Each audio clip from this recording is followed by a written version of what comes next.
I do one push-up for every single like, comment, and subscriber on this video. Thanks for the work, you guys. Let's get it.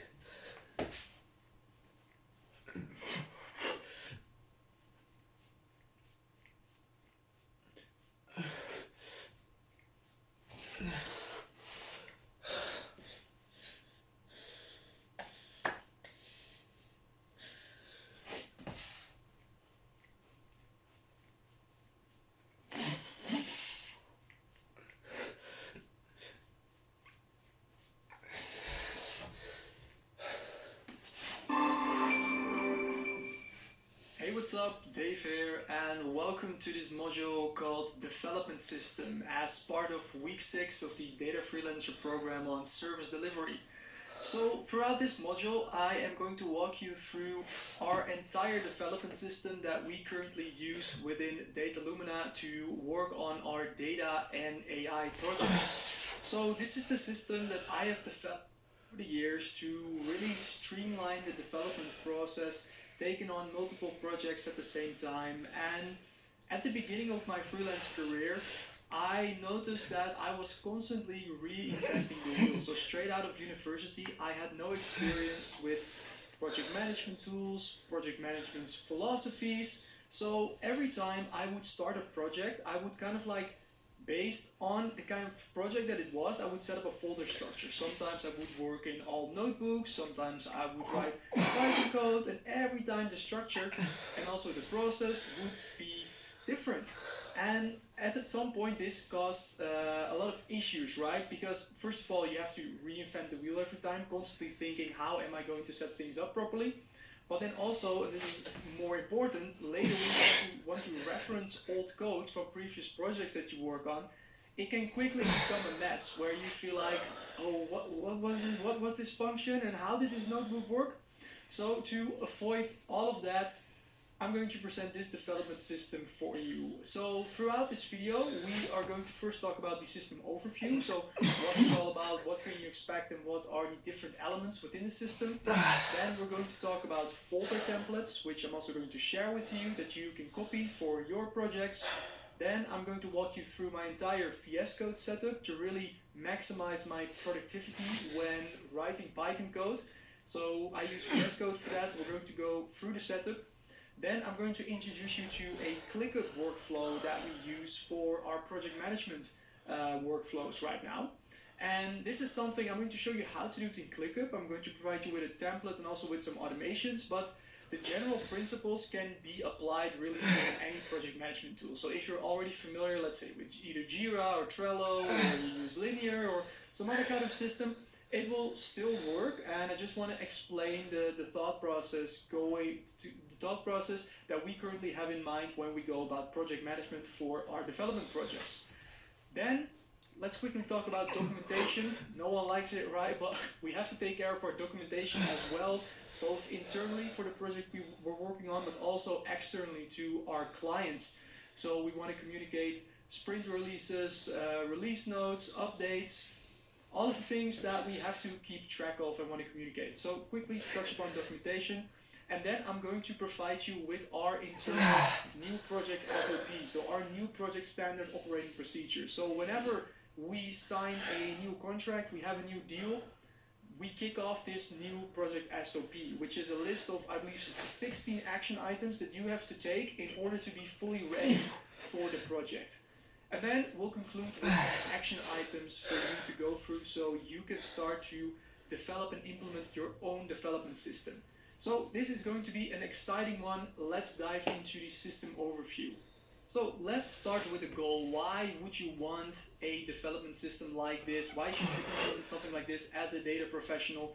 Well, the goal really is to have a well-defined development workflow that can be repeated for every new project, ensuring efficient operations, easy referencing to all projects, and also improving the quality of your work. So these are essentially to tackle all of the problems that I just introduced to you. And I know for so many people, especially when you're new to working with data, when you're in university, you're just getting started, these are the kind of things that you ignore, right? You want to learn as much as possible, and you quickly overlook this. And as a result, things can get messy real quickly, but especially also early on in the learning process and as you start to take on your first projects, it's really important to already train yourself to work like this. So it gets easier over time, you get used to it, but also just to learn from your old projects and being able to easily reference those. So that's the goal. That's why we're getting into this. And now, as with all systems that I present within Data Freelancer, let's start with some principles. So these are some things that you have to keep in mind as you start to develop your own development system. Because I'm going to show you mine, but there might be some elements to this that you want to change. You want to use a different tool, different approach. But if you keep these principles in mind, then the tactics will come and you will figure out what's best for you. So we have 7 principles, and principle number 1 is simplicity. So keep the system straightforward and easy to navigate and manage. So again, you want to avoid like highly complex systems and very complex automations that break over time that you have to maintain. The simpler, the better. That said, it also, of course, it has got to be efficient. So you want to optimize your workflows and automate repetitive tasks to increase productivity and reduce manual processing time. But again, you want to avoid spending so much time on engineering the system that taking care of that takes more time than the actual work, right? Because this is kind of like a trap that we as developers tend to run into. I so many times have this idea, oh, I can create this sick automation on this, but then I'm no, this is going to take me hours. Keep it simple, focus on the work instead. Simplicity, efficiency. Also, make sure your system is cross-platform compatible, meaning that there is an interoperability across various tools and systems used by maybe some other data professionals that you are going to work with to facilitate collaboration and access from multiple devices and also operating systems. So maybe in the beginning, it's probably just you. It's just you who's working on these projects. But as you will grow into your career and also in your as a freelancer, you will naturally start to work together with more people over time. And you want to keep this in mind so that the system does not become too rigid where only you can work with it. Future proofing is another one. So on one hand, you want to be kind of like flexible. Again, this goes back to don't be too rigid on building out very complex automations and custom code pieces and even templates that are very specific to a certain tool, because these are going to change over time. So you want to keep it flexible and scalable and ensure that you can sustain this in the long term. And then principle number 5 is collaboration. So you want to foster a collaborative environment where team members can easily share and work together on projects. So even if it's just you in the beginning, you should already keep this in mind when designing it. Then number 6, version control. So make sure you implement version control to keep track of changes and manage different iterations of data assets and code effectively. And then number 7 finally is documentation. So you want to make sure at all times that within your system, your development system, there's room and attention for documenting the process. So this could be processes, data sources, code, transformations, everything that is relevant for not only you to remind yourself of what it is that you worked on, because remember, likely the code that you will write today, next week you probably already do not understand completely how it worked, right? So this is for you, but also for your team members and also for your clients and potentially other stakeholders that you have to collaborate with. So those are the principles going into the system. And then let's look at the key elements that we are going to cover in this video as well. So we're going to look at folder templates, we're going to look at the code editor, environments, project management tools, version control, documentation, SOPs, and team communications. So if you take care of all of these elements, then you have a solid development system, a solid development workflow. Alright, so that was the overview. Now first let's get into the folder templates. And for this I'm going to provide you with 2 templates that we are currently using, but first let's quickly zoom out a little bit again and reference the digital information system architecture that I shared with you in the previous module. So again, we talked about where we place these projects, right? So whenever I start a new project, following the para method, I have a project folder where I create a new folder and store the project information. But then we also talked about how I have a separate folder where I store my project repositories, because they can get messed up if you sync them to the cloud and work together with multiple people. So that's why we have separate templates for all of those. So a main projects folder, but also the actual repositories that I use for my data and AI projects. And I have two that I use. So one is a data science template, which is based on the cookie cutter data science template. So I will link all of these for you to reference, but if you want to learn more about this specific directory structure, then you can check out this page over here. This is just overall a very nice setup for data science projects. I made it a little simpler, so the original one is a little bit more extensive, so I removed some of the elements that I don't use. Let's come back over here, and we also have a general repository template. And this is the template that I use for most general projects and also all of the AI projects that I'm currently working on. But for example, you can see the data science one is a little bit more extensive with notebooks, references, models. On the data side of things, we have different levels of data that we can work with. So these are all things that are very common in data science projects. Whereas, for example, if I'm working on a Gen AI project, we focus on the code. We might have some reports and some docs in there and maybe some images that we put in there as well. And that's about it. So that's the starting point. So those are the templates that we use. And let's come back to the folder templates over here. So I'm going to share these with you. They're also part of the Data Lumina GitHub repository that you all have access to, where you can find more of the automations and also the shared project library that we have, but you can also find these repositories. Now, what you can do is you can either download these and store them, for example, to your local drive, and whenever you start a new project, you just create a duplicate of it. Or what you can also do, you can create or put them into GitHub and use them as a template repository. So I will show you later how to do that, how you can go about that, but those are kind of like the two ways that you can work with that. And at least make sure that you also include a default .gitignore in all of your repositories. So within these repositories, you can see the gitignore is already in here. And I've excluded most of the stuff that you will encounter working on data projects and AI projects that you don't want to end up in your version control. So specifically, these are your .env files, for example, which are over here. So, and also just general data and logs that you don't want to end up in here. So this keeps your repository nice and clean. So that is what I wanted to cover on the folder templates and the two main templates that we use right now. And this is really the first step within our development system after we land a new project. We're going to set the project up based on a folder template. Now, I invite you to do something similar, figure out for your work, what is a template that you can use so you have it ready for easy access. Again, we will bring all of this together in the new project SOP where you have an outline of all of the steps that you have to take, but this is the first one. Now next, we are going to dive into the code editor, and I use VS Code. So I'm going to show you a setup that I use within VS Code to make my work in there much more fun and also much more productive and efficient. So I'm going to show you how I've set it up in 6 steps actually. Focusing first on the basics, some extensions, and then showing you how to actually work with this so you can draw some inspiration from this. I recommend copying the setup because I haven't really found any like faster way to work on data and AI projects than this. So this is going to be really exciting. So first, let's open up VS Code, and I have a demo project over here that we're going to use as an example.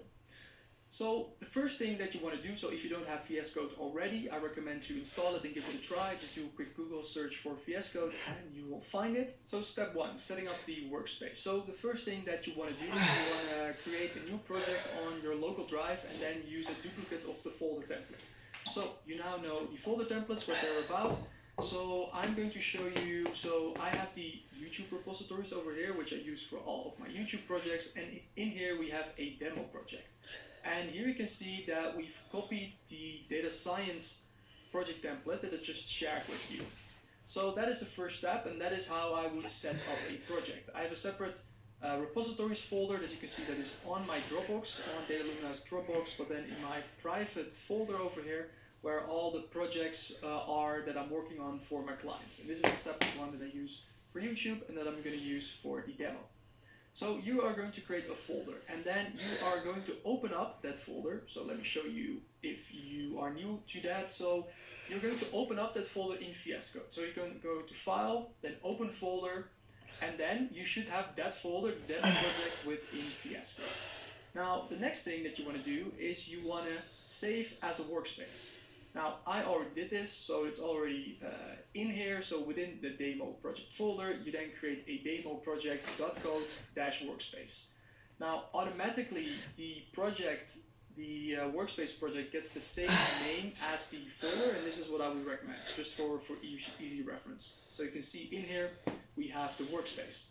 And now, let's say if I close out VS Code, what is nice is now from here, I can just open up this project and I'm back into it. So this just allows you to easily pick up projects where you left off, continuing from there. So that's step one, and how you go about setting up a workspace within VS Code for your project. Now, then we have the extensions that I use. So VS Code, what I really like about VS Code is that it's so extensible. So out of the box, it's a solid code editor. But really, if we want to make it effective for working on data and AI projects, we actually have to install a bunch of extensions. And here are all the extensions that I use. So let me quickly show you how you can install these extensions. And then I'll just one by one quickly give my comments about it and tell you why I use it. But let's start with the first one. It's probably the most important one. It's the Python extension pack. So if I come in here in VS Code, let me see if you actually see this. Yes. And come in here, Python extension pack. I can also do it like this so you can see it a little bit better. I can just come in here, extensions. It's this puzzle icon over here. And then I can search. And here you can see Python extensions pack. And what's nice about this one is that it's actually a pack consisting of 7 extensions in one, which are all really helpful for writing Python code and thus working on data and AI projects. So this is a cool one, and if right now, for me you see disable, but for you, if you're new, you should see install. Look, here you can see install, so this would be another one. So that is what you would click on, and then in a matter of seconds, it will install it into your workspace. So that's how you install extensions. And now let's quickly go over everything. So starting with the extension pack, we have the auto doc string, which is helpful for generating docs within functions, for example, in classes. We in general just have Python to work with the Python language. Then we have some AI assistant development, which is default in here, but actually I am overwriting this with GitHub Copilot. Then we have Python indents, which correct Python indentation. Python can be really weird about using spaces or tabs, so this just takes care of that. And we also have a Python environment manager, where we can either use command environments or virtual environments to keep our working environments isolated. It also comes with a Django extension, which could be useful if you work on Django projects. So then next on the list is Path IntelliSense, and this is, for example, when you are linking to data paths or within your code. So let's say you want to load a data set. This allows you to browse through your path. So if you do a path and then, for example, you do a dash, then Path IntelliSense will automatically read through your directory. You can just autocomplete. So it just makes that process easier. Then we have Black Formatter, which is the code formatter that I use. So really quick example on how this works. If you have Black installed, this is really awesome. And for example, your code is not automatically, or I should say not formatted according to the standards that you have defined. So it's a little, this list, for example, is a little messy, and maybe let's say I do it like this, and now what I can do if I hit Command S to save, boom, it will automatically reformat this, and this will really ensure that you have a very consistent look and feel to your code, always following best practices. So you can just kind of like create working but messy code, and then upon saving, Black will take care of that. So that's also an extension that we can install, and there's later in the settings one more tweak that we have to do in order to make it default upon saving. But here you can see it's just an extension, Black Formatter. This is so that's why I like to use Black. Then we have Jupyter for running Jupyter notebooks. Then I have a bunch of GitHub extensions. So I've used pull requests to create pull requests, actions to monitor actions, GitHub Copilot, which requires a separate subscription, but is really awesome. So this is an AI auto-completion. You're probably already familiar with this. They also have Copilot Chat, which is a separate extension, but same subscription. So this allows you to like come in here, for example, make data set, and so let's select this, and then we have the data, and then let's say add a new column job to the data as well. Let's see if this works. Accept, and here you can see it now plug that in. So this was a very simple example, but you can also do this with complex examples. So that is chatting with Copilot, but it also allows for autocomplete. So for example, if I now do GF, it already starts to like recommend what it is that I want to do. And it's going to provide auto suggestions. So this overall for your development workflow is very solid. So on the one hand, asking questions that you would normally hop over to ChatGPT with, and on the other hand, auto completions and suggestions already while you're coding. So I absolutely love working with GitHub Copilot. Then I have better comments as well, which is something you can look into. And then I have two styling extensions. One is for the overall theme. So I use the Atom 1 Dark theme, which I will show you how to set up next. And then I use the material icon theme, which are the icons that you, let's see, you see over here. And I also, but this is based on my personal preference, I have lots of Azure extensions. So for all of most of the common Azure resources that I use. But as like a base, like cookie cutter for you to get started, I would focus on these extensions where GitHub Copilot is optional because it requires a separate subscription. All the other ones are just free, and I would recommend to play with. So then step 3, styling VS Code. And again, this is all stuff that you have to set up once. You can, let's come over here, let's see, yeah, you can see this. I can click here on the gear icon, and we have themes, and we have color theme. And this is where I use Atom 1 Dark.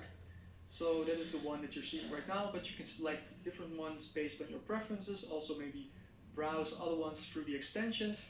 And we also have themes, file icon theme, where I use the material icon theme, which just gives these nice icons to all of these separate folders automatically. So these colors are just based on the name. So data, it understands that it makes that yellow, and it adds a little database icon, and that's just really for easy reference. So my eyes are kind of like visually trained as well to know models, red, data, yellow, top, etc. So that just helps as well.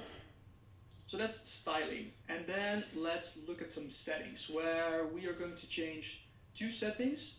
Everything else is just default that I use, and something you should know about settings. So if I come over here, one thing that you'll notice is that you can change settings at the user level and workspace level. And user level is like top level for all of your projects, and workspace settings is for this project specifically. So if for whatever reason you want to change something specifically for this project, but then when you close VS Code and open up a new instance, you don't want it, you can use workspace settings. And workspace settings also does override the user level. I never mess with that. I do everything at the user level because I want to have a consistent development workflow. Then what you want to do, so there are 2 settings that I change.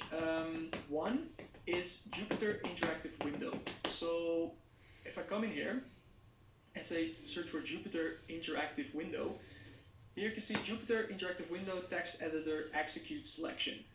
And you want to make sure that, if you prefer this, I highly recommend you check this box. And this is what it does. When pressing Shift Enter, send selected code in Python to a Jupyter Interactive Window as opposed to the Python terminal. And this has completely changed the game for me in terms of my productivity in my Python workflow. And I've shared this multiple times already on YouTube as well, and people absolutely love this. It's a complete game changer, and here's what it does.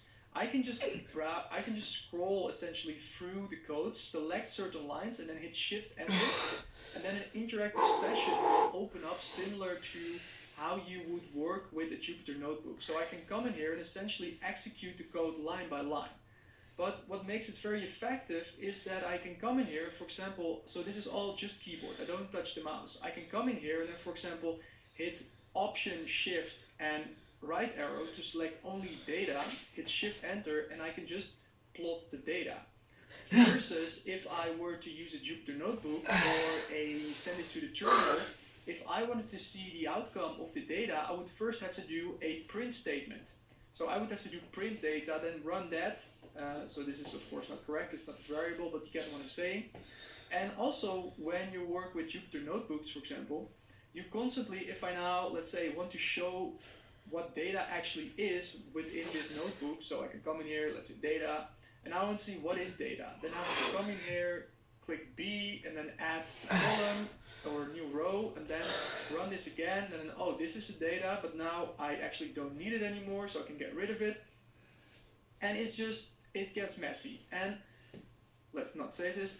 And this, literally what I was just showing you using notebooks, this is how I would run Python code and do data and AI projects for, like, first of all, throughout all of university, so throughout like the 6 years of university, and then probably also 1 year into my actual career. This is how I was doing this. And then all of a sudden I learned this trick and it completely changed everything. And once you build a kind of like a muscle for this, like snapping through the code and just making quick selections, and then you either like print this, print that, or do it separate, and then look at only what data frame is.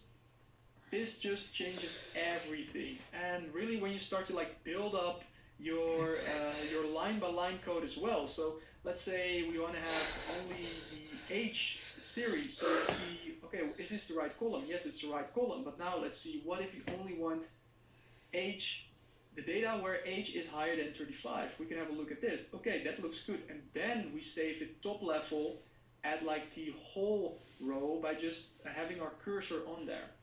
So that's how it is. If you have your cursor on the line, hit Shift Enter. It runs the whole line. If you select certain things, it will execute just that code. I know, complete game changer.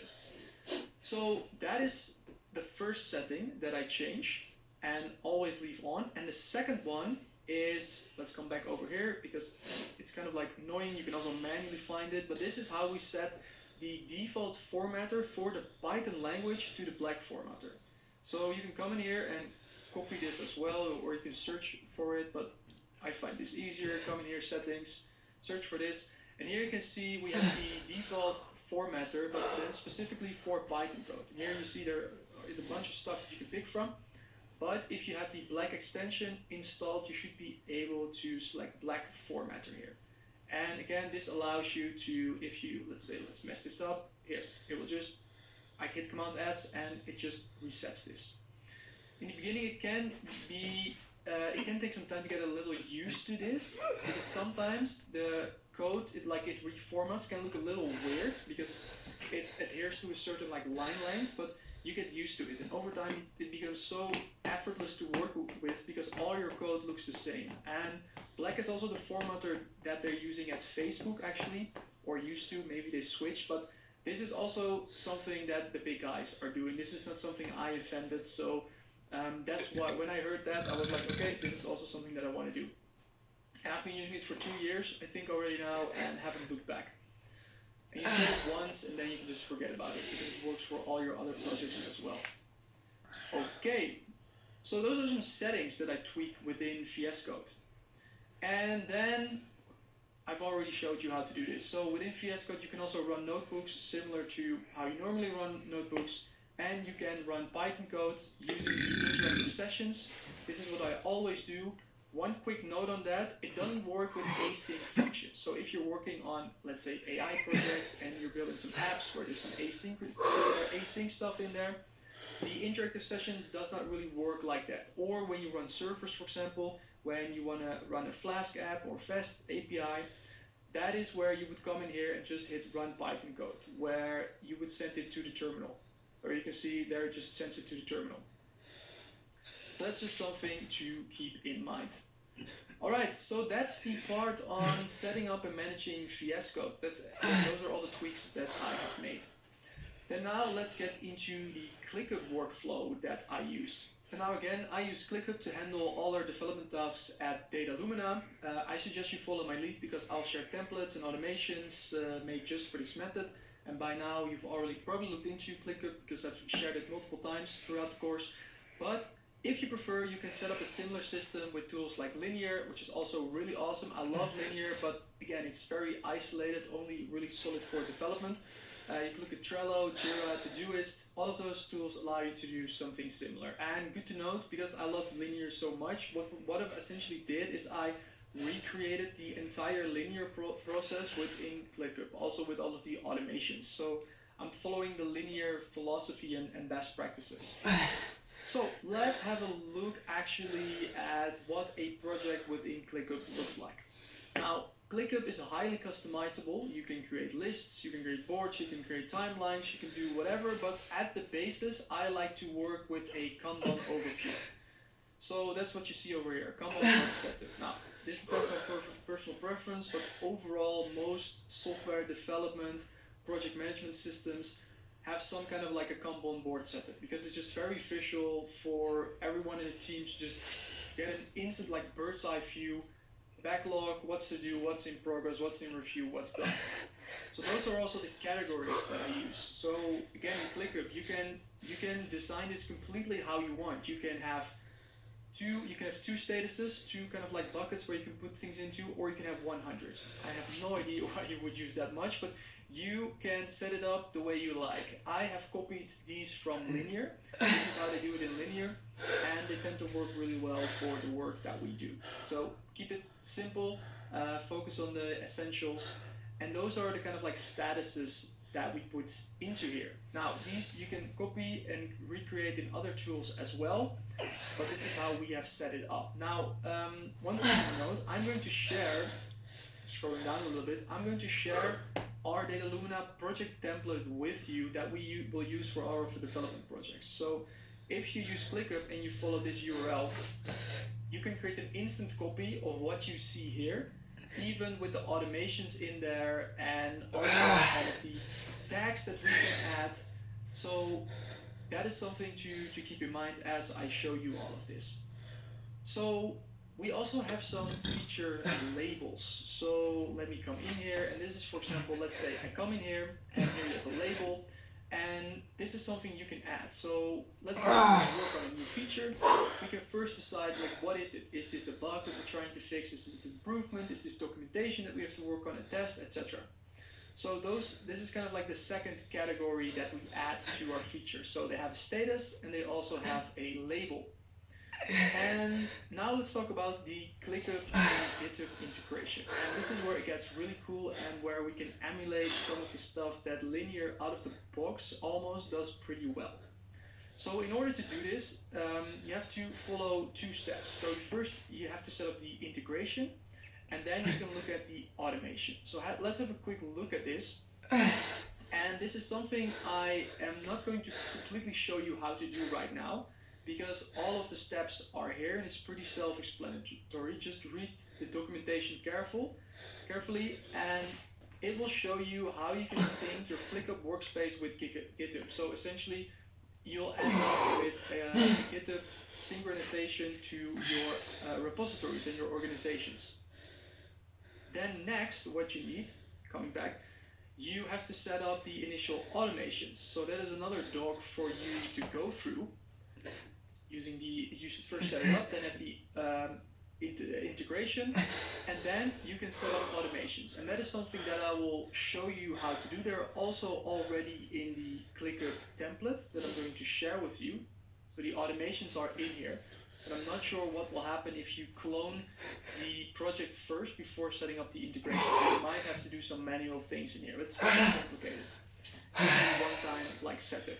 But this is where it gets really cool, because here is where we can leverage these automations to sync essentially the work that we do here within ClickUp with the stuff that we do on GitHub. And then also one thing that I like to do is setting up Slack notifications. So another URL for you to go through where you can see how you can set this up. And this is something that I'm going to show you because for this new demo project, I kind of like want to show you the full pipeline. So I'm going to show that to you now. So let's go over here, let's go to the App Center, which is here in the corner. Go to the App Center, then we have Slack, and then we can click on Manage over here. So here's the Slack integration, and there's some documentation on there, but we are going to add a new notification. And then we're going to select in Solutions Demo. This is the demo project that we're working on. And then I'm also going to select our demo project repository, or demo project channel, I should say. This is in Slack. So you should actually have that in Slack enabled. And then I come in here, and then what we're going to do, we can click on Manage. And here you can see the type of notifications that you want to be notified of in Slack. Now I'm going to leave those with the default. So let's come out over here. So that is how you set up the Slack integration. Let's come back to the documents. So first GitHub, then Slack. And then if you have set those up, then now would be the good time to come in here and to click on the Data Lumina template, the project template that we've created. And now what you can do, you can see you can add it to a certain workspace. So this will be your workspace if you open it up. Then you can give it a name. So what is recommended is that you first store this maybe as a template repository or a template project within your own ClickUp, and then later for new projects create a duplicate of that, but that's really up to you. And then you can create a space. So let's say again we come to Solutions and we create the demo folder, and we want to use the template. And here you can also save a copy of this template to my workspace and share with someone, so for later for easy reference. But for now, I'm going to use this template. And now, if we wait a little bit, ClickUp will set things up.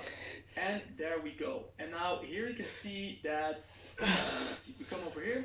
We have the Data Lumina project template, and currently it's empty, but we have everything that we need. So we have the list view, we have the board view with all of the colors that we've adjusted, and also all of the statuses. We have even a timeline view in here, filtered by that we can group by all of the labels. And now you can just come in here and say like, hey, feature 1 that I'm going to work on. And now you can also say, hey, this is actually this is a feature that we're going to work on. And let's say we're going to work on that from today all the way till the 25th.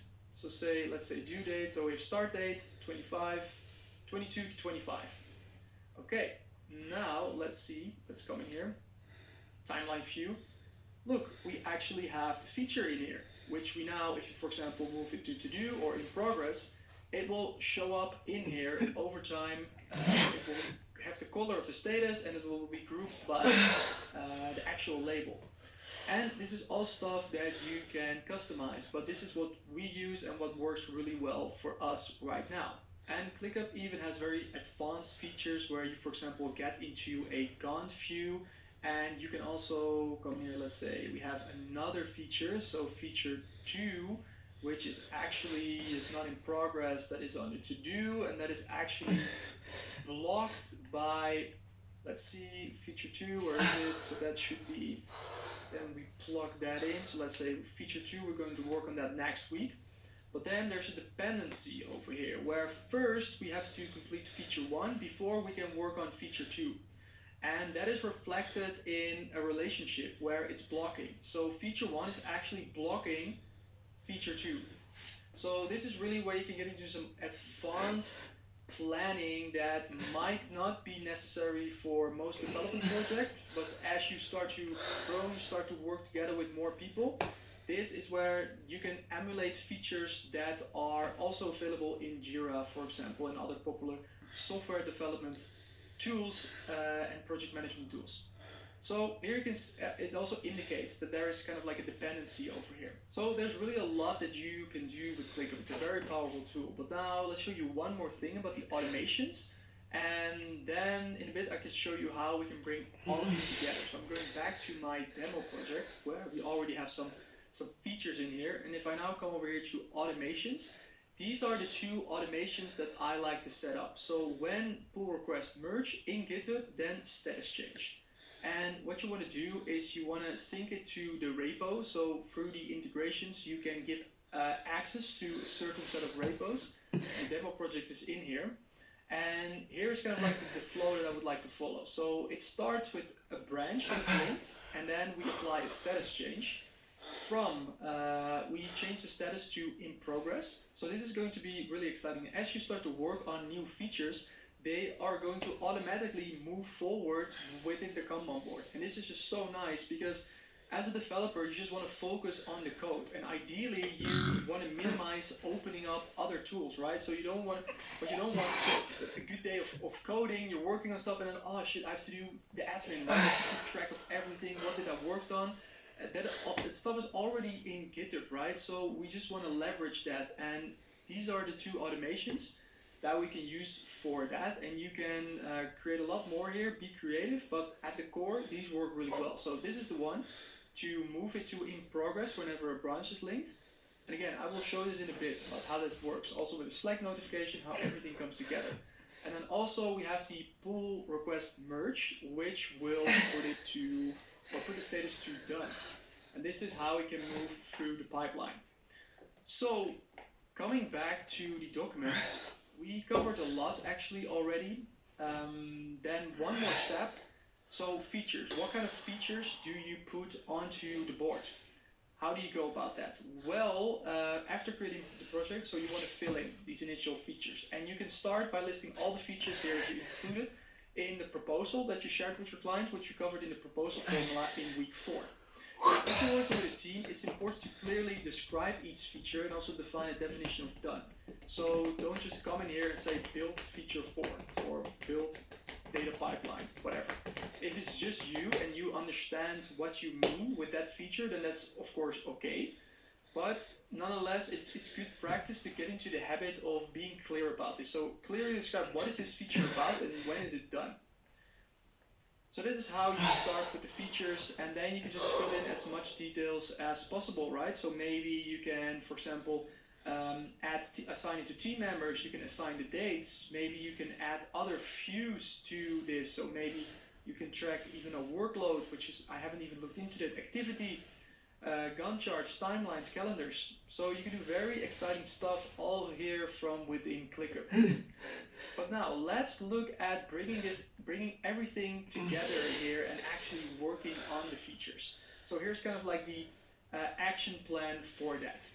And before we get into this, one more thing that I would like to show you, because if you open up a feature, for example, over here, you can see that the features in my workspace are numbered starting with def, and then they have a number. Now, by default, ClickUp will use a random kind of like number code for this, and there's a quick little setup that you can do that I recommend, and that is at the space level. So here at the solutions level in Data Lumina, I can come to space settings and then customize task IDs. So here you can see there's a custom prefix, so you can have separate tasks for sales, dev, design, and I recommend just doing it with dev.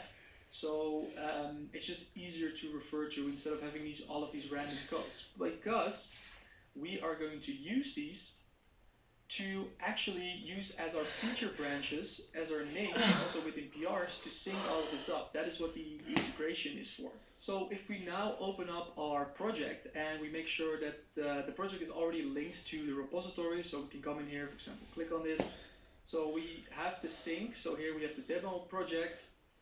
It's already synced, and we have the ClickUp setup as well. What we can now do, let's say if we come to the Kanban board, to the sprint board, and we want to work on feature 2, build feature 2. I can come in here, and I can now come over here to the GitHub icon, and I can here copy the branch name, and I can even say create and check out a new branch name. So I can just come in here, copy this, come over to my project, and then just open up a new terminal, and then I can just say git checkout, and then it follows this naming convention over here, which you can customize, but I've set it up to follow my name, then the feature, and then the feature ID, and then the name of the feature. So I can do this, and you can see that I'm now on a new feature, and now I can actually, first of all, I can publish this feature. So I can come in here and maybe say like, hey, or for example, let's say I want to add some code here as well. So let's say I do some initial code, I put it in here, I start to work on the feature, and now it's about to publish it. So I'm going to commit and push, and then GitHub is going to ask, hey, the branch is not pushed yet, would you like to push? Let's say okay, and now we're going to push that. and let's say don't show again. And now let's see the magic happen. So we first get some notifications over here. First from Slack that the build feature 2 is the status change from to do to in progress. So this is very cool for team updates and you don't have to do anything about this. And I can also come in here and you can see that build feature 2 is now in progress. So this is so cool when working on this, and now I can just, as a developer, work on my feature. Maybe let's say, okay, this is something that we don't want. And then all of a sudden, now I feel like, okay, this feature is actually completed. So I'm going to commit and push this one more time. And now I'm actually ready to create a pull request. So we can actually do this from GitHub as well, or go over here and let's see, come over here to the actual GitHub repository. So you can do this in multiple ways, but I just come over here to GitHub, let's say compare pull request, then I'm going to create one, and I'm going to merge this into the main. So let's say I worked on the feature, we completed it, and now it's ready to be merged. And now we have the whole review process, and we can merge the pull request and confirm it. And the nice thing about this is that you, in doing so, you work in a very systematic manner. I know here we get the notifications again. So you can decide, hey, do you want to leave also the ClickUp notifications on or only on Slack? And here you can see even it copies the colors. So to me, this is so exciting, and this is based on essentially the workflow that is default for linear for the project management tool. And in doing so, you create such a nice trace of all the projects that you worked on. So, or the features that you worked on. So now you can see build feature 2 is here. And I can come in here and also just see all of the branches that are linked to here. And just I can now come in here and reference everything that we did. So what are the commits? So we did refactoring, etc. We removed, and then we added all of this code. And I just have that here from within ClickUp, and this is just such a cool tool. And again, maybe if you're just starting out and it's just you might feel like, I don't know, this is a little bit of overkill. But if you already train yourself to work like this, and I know this is more common to like software engineers, but we as data professionals, we usually overlook this part because we never get formal training on this. But this is how you run software development projects, and especially if you work on AI projects, this becomes like really important to manage all of this. And I found this to be the most effective setup, leveraging automations with a GitHub integration to just actively work or to just effortlessly work on your projects. And now one thing to wrap up, so after you merge, it's practice to delete the branches.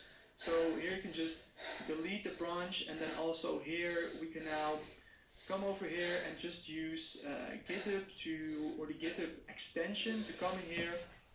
And now let's say we want to check out the main, we want to sync it. So now we have all of the code from the main in here. And what we can then also do is we can come over to branch, let's say delete branch, and also remove it locally. So now everything is cleaned up again, and we're ready to take on the next feature. So let's say we want to fix a bug, come in here, check out, and we follow a similar process. We can do it again. And that's how we currently work with ClickUp inside of Data Lumina to manage our data and AI projects. So it's a lot, I know, a lot to get through, but I want to show you the entire setup. But that covers the ClickUp workflow for now. So let's see, what do we have left? We have documentation. So let's talk about that next. And for the documentation part, we have kind of like the philosophy, the process that we use currently. We have some examples, some principles, and I'm also going to share some release notes examples with you that we recently shared with a client of ours to wrap up a sprint. To anonymize everything, so we can share it with you. So when it comes to documentation, we follow a structured process or approach to managing our documentation to ensure efficiency, accessibility, and we keep all our documentation mainly centralized by storing it in a project repository, reports, or docs folder. So if I come over here, so this is the one here, we have the docs, and we have reports, for example. We like to use markdown files and keep them within the project repository. Because if you have them somewhere else, for example in ClickUp, where you can also store excellent documentation, you create kind of like a disconnect. When possible, we like to keep it at the repository and in Markdown, so we can leverage also the version control over there. And then we just create subfolders for maybe some research that we do, some sprint release notes, and other relevant categories. And whenever we want to share these, we usually export them as PDF. So this is where ClickUp can come in handy because it supports Markdown. So you can just paste the Markdown in here and then, for example, maybe style it a little bit better, and then maybe share either a branded doc via link or you create the PDF export. Okay, and then diagrams. So this is also something just to keep in mind when creating documentation. Whenever possible, we try to create diagrams to visually illustrate aspects of the project. So this could be the architecture, data pipeline, or some kind of like agent flows that we're building. We're using Figma for this. So here's an example that we recently created. So this was a data pipeline that we used to process some CSV records from Google Sheets, turn them into CSVs, put them into a storage account, and then via a webhook sync them with a PG vector extension within Azure PostgreSQL database, used as our vector database for retrieval augmented generation. And then some principles to keep in mind while working on documentation. So clarity is key, use simple language, short sentences, should be easy to understand. No one likes reading documentation, so it should serve a purpose, keep it clear. This is not like your high school essay where you have to reach 20 pages. And also you want to be concise, so only really the necessary information. Kind of goes hand in hand, keep it short, concise.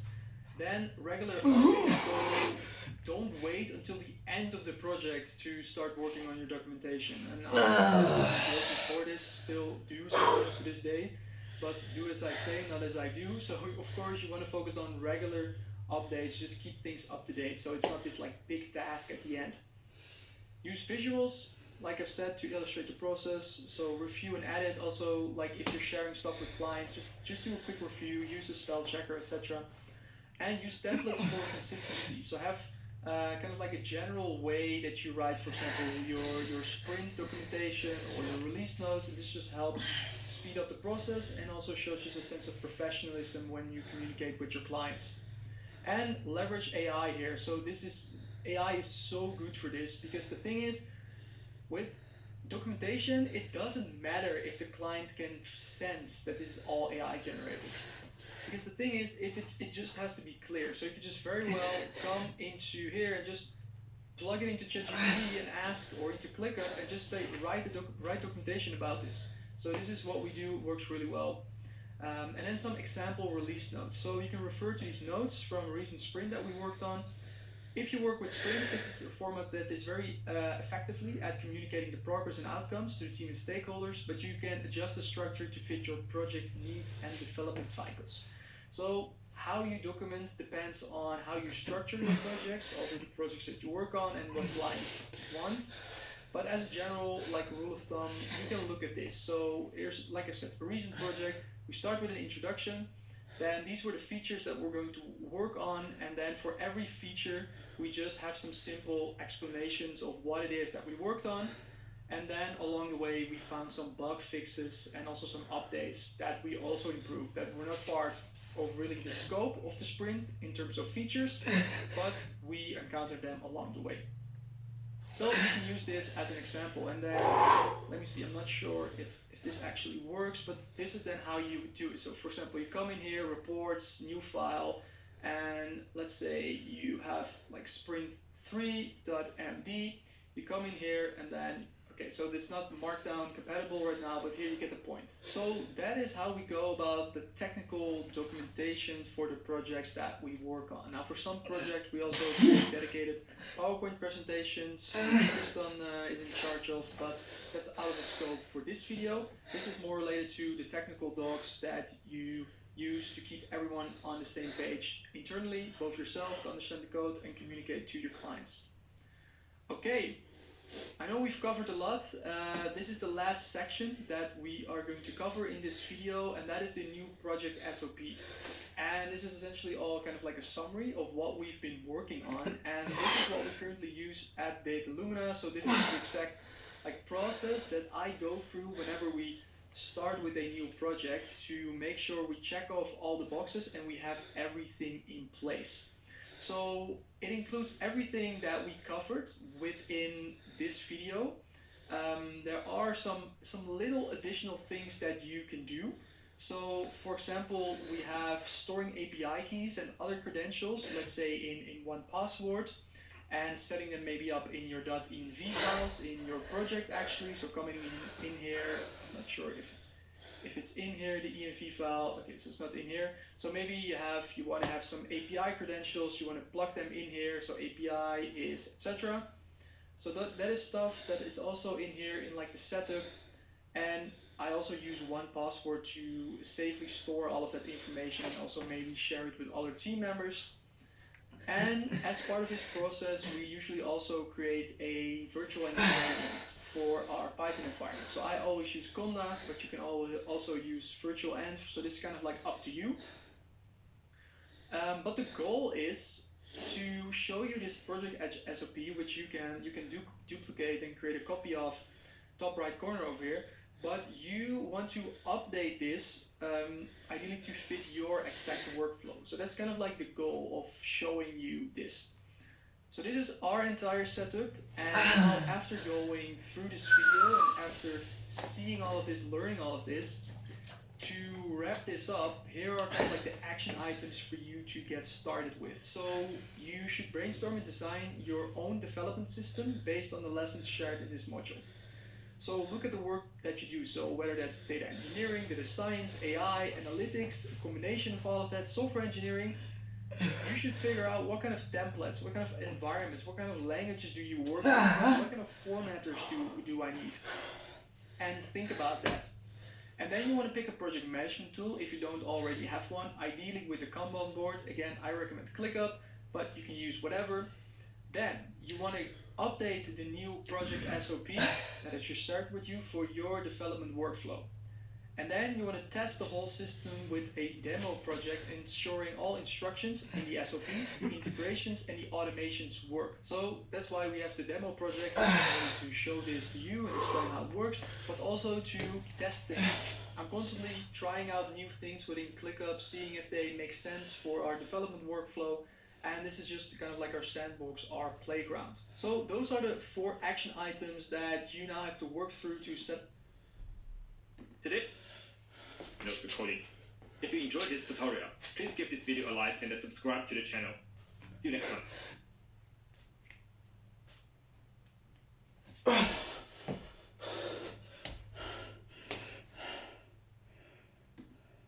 Like 2 groups of people, right?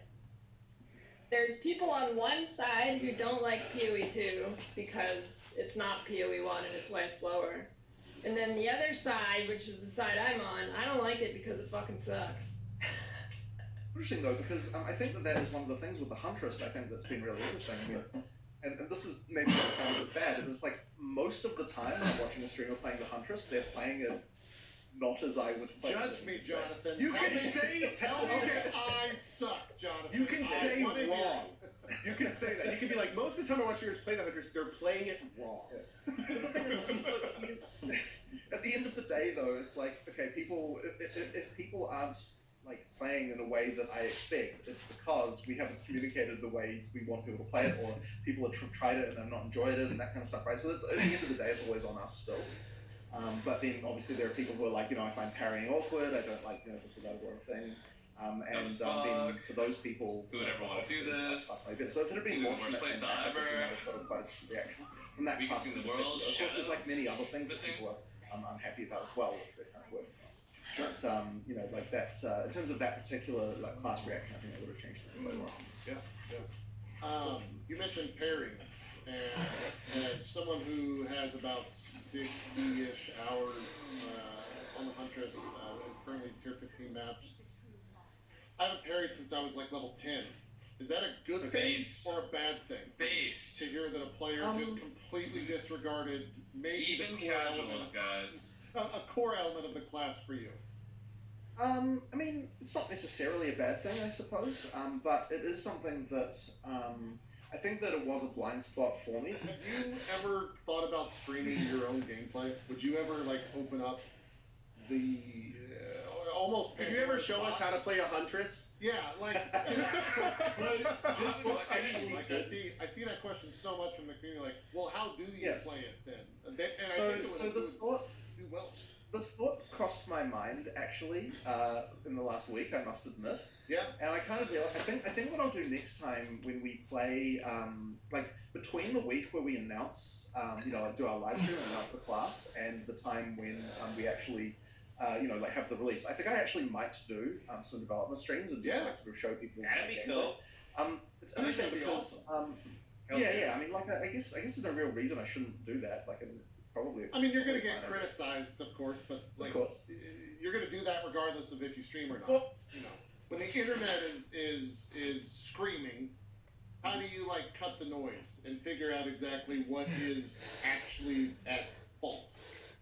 Well, the key thing really is that I'm never going to make a change unless I can reproduce the suck for myself.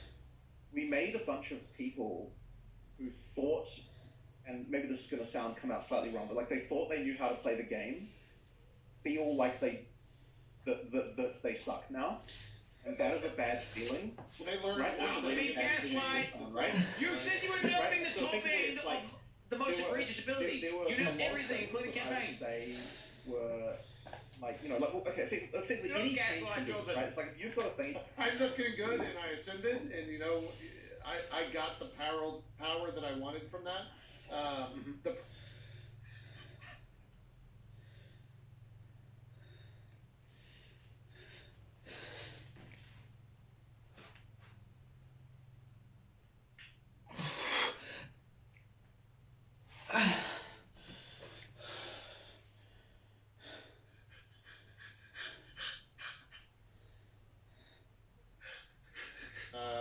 Account sharing's been in the spotlight recently. You guys have had like a pretty strict rule regarding that, as well as RMT in the past. There ever going to be any action on that front? Is that a special case? Are you waiting for 1.0? Do you have anything to say? It's just nothing. I don't think I've got anything to say about this particular issue. I figured as much. I figured I would ask, but that's good luck with that. Will you personally be banning Heat? No, just kidding. Dude, why is he so bothered about that? Afraid of controversy, and they're just playing it passive because they don't want controversy. And that's the best case scenario, is they're just being a bit of a pussy, and they know he's cheating, but they don't want to ban him because then there's going to be some level of outrage because he'll make a tweet saying, "Oh, look, DEI game took me out because I support America." And then you'll get a bunch of fucking tards going, "Oh my God, the God Elon Musk, how could you possibly ban him from the game? Oh, this company running a game must be bad." But the thing is, that wouldn't happen. Everyone just deserved, you fucking retard. Deserved, you fucking cheated bitch. They would smoke a pack on his ass. And they would just do the finger to him. And everyone would just collectively laugh and spit on Elon. Which is what should happen when you fucking lie about being good at a video game, whenever it's just complete fucking fake news. That speed exists here. Let me pull up Fubgun's stream. Like, the PoE 2's or PoE 1's. But immediately, right? You understand what is happening on the screen right now. Yes, right? you see the like emotes going out. You see the mod. Yeah. It's not quite like just a Picasso faster. Exactly, right. Well, it's like, and this is the reason why I'm always hesitant. People are like, "Are you wanting to slow the game down?" And then it's like, well, I mean, I want to be honest. This is not even as fast as it can go, right? Like, it sounds like what people are saying is they want the game sped up at the beginning. Sure. Like, is the goal to slow the game down from Pathfinder 1? And the answer was always the same thing. It's like, no, they're still gonna be fast builds. Like, the top end, it'll be a little slower, but like, that's not the goal. That was a lie. Like, that was just a lie, right? Like, 100%, start to finish, that was a lie. That wasn't even close to the truth. The game, it's clearly intended to be a lot slower. An Act 1 character in Pathfinder 1 is faster than an endgame character in Pathfinder 2. Like, I actually yesterday I was talking to Mark, about all the all the stuff, and the thing that he said to me is like he sort of had to remind me of that fact. Like he's like, look, the retention of this PoE 2 launch, like in terms of concurrent users on like weekend to weekend, is higher than any PoE 1 launch we ever had before. Right. So it can't be that bad. I mean, it's a Bit of a UA take note. yeah. I mean, I totally understand you have to put things in perspective, right? These are the tough questions, and so I apologize beforehand. Community loves to speculate, and I guess so do I. With that said, can you talk about Chris Wilson and kind of where he's been? There's not really been any official statement anywhere from GGG about that. I think we've had a couple things like third party and fourth party, but is there anything official you could say where Chris has been? I mean, he hasn't been working like day to day at our company for quite a long time. Yeah. And then recently he also retired from the board. But I've got there's nothing really much else to say about it. Gotcha. Really. Yeah, I didn't think there was any drama, but just people. I still talk to him every day, just online. Thinking on this, when you get to a situation where you are having to personally choose between something that is more fun or more balanced, how do you approach that? So on the balance thing, I would say I'm usually the one who is pushing for more fun over more balance. There are also